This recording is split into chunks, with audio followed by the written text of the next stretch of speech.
Being the one and only true food for thought, you might think of ramen as just something you eat in a college dorm every day. To me, that's all I ate as a child. I always made it a certain way, and apparently that's not how it's made. Apparently the way you make it is a whole nother way that honestly is stupid and there's no flavor. So today I decided, in my quest for creative content, to show you guys how to make ramen the correct way.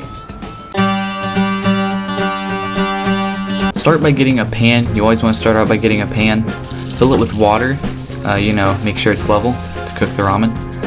Then you want to turn on the stove, turn it on to a high setting. Get whatever flavor of ramen you want. Then you want to open the package, yeah, just like that, yeah.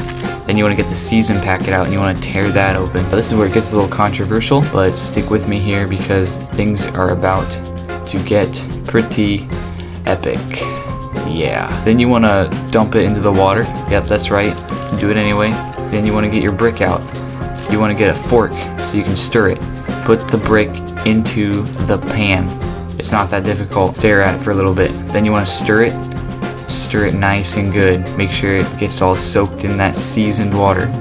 Stir it up a little bit. Keep pulling it out. Mix it up a little bit. What this does is it lets the noodles cook in the seasoning, so the flavor cooks into the noodles. You want to dump it into a bowl, let it get nice and steamy. Yeah, just like that. Then you want to set it on the stove top so it doesn't ruin your counter, and that's a good bowl of ramen. Yep.